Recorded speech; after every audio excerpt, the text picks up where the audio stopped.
Well, I think at that point, Marcel had been a great special teams player. And, that was a situation for him where going into his sophomore year, it was almost a little bit of a challenge from my end of what are you going to become? And I do think there were signs because Marcel had a great fall camp. If you remember, I think we moved Willie from that Will linebacker to Sam linebacker, and Marcel took over the starting position at Will linebacker. And so, I think it was so much credit to him of what he had done in his preparation to, be the starter going into the season. And I don't think that was a known entity going into the football season that he would be the starter.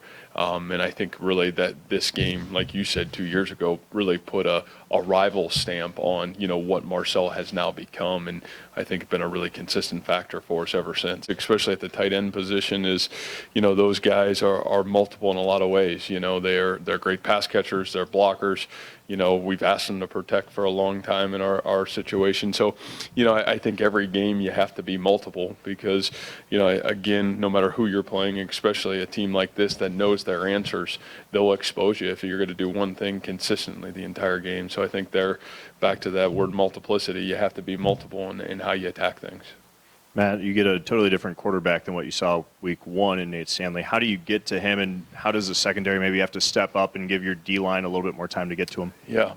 Well, I think the first thing is you're talking about a veteran quarterback, and I think what you see from Nate even in his first two games, the confidence that he's playing with. I think you see a veteran senior football player playing with great poise and great confidence. And when you're playing that, to me, I've said this when we played great quarterbacks in the past, that you're not so much playing against the offensive coordinator, you're playing against that quarterback because he knows his answers and he's got the ability to adapt. And you see him making changes throughout the game to put their team in the best position to be successful. So I think we're going to have to do a great job of preparing to play against him. Again, for us to sit in one thing, I think puts our defensive backs at a disadvantage and certainly would put our defensive line at a disadvantage. And, I think the next thing you want to talk about with their passing game is their elite skill right now. I think that's jumped off the screen early on from their video is, just the explosiveness from their wide receiver play so far. It's been really impressive. So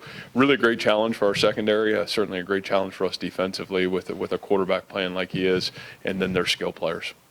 Matt, how did the aftermath of your first meeting with Iowa help set the foundation? Yeah, I think that game was certainly, I think, a crescendo of the reality of where we were at that moment. After a tough game one and then going into that environment in this rivalry and really kind of every inefficiency that we were as a football program being exposed, I think it was a harsh reality. And so from us as coaches to our players to everybody involved, bringing those harsh realities to the forefront and then saying, how are we going to fix them? And so sometimes I think you need to be humbled and hit rock bottom, and that was certainly a rock bottom moment for our program. Do you have an update on Braxton? And then as far as if he is able to play, what does he bring back for you guys that you didn't have in week one? Yeah, I think the first part on Braxton is, I do expect Braxton to play. Braxton was able to practice last week, which was really good for us.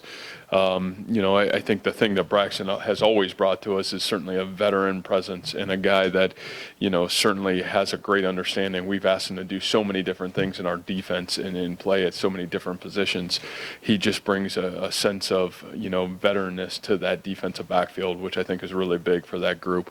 I think the thing that Braxton being out did was allowed some other guys to get some great experience. And we kind of played through that on Saturday, which was really good. I thought even, with Bickham getting some really solid reps early on, kind of feeling his way, knocking off the rust. And then as the game went on, thought he did some really good things. So, I think that was the big positive for us from a week ago with Braxton not playing and some other guys got great opportunities. I think you've touched on this before, but obviously there's a lot of focus on AJ elsewhere. Oh, well, I think that's the challenge with this defensive front is, across the board, all four players are guys that can really win a one-on-one matchup.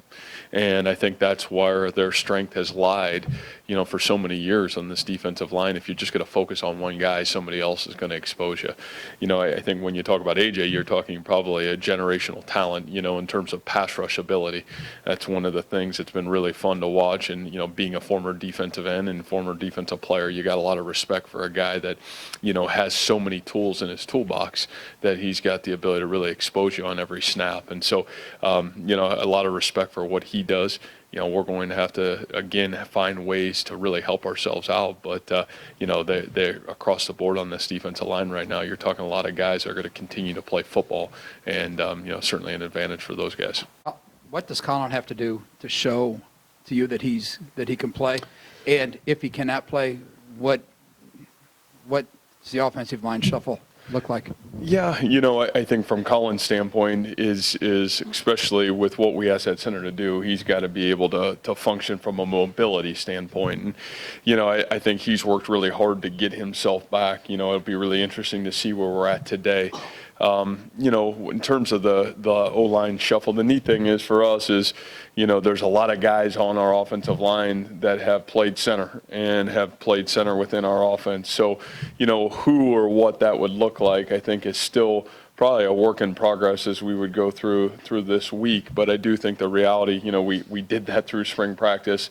Multiple guys played there in fall camp. We know Julian started there and played an entire season in a game a year ago. So, I think, again, it's putting those best five out there that give us the best chance to be successful, if Colin's not there. But I do feel we're a lot more ready to handle that situation if that presented itself today than we've ever been.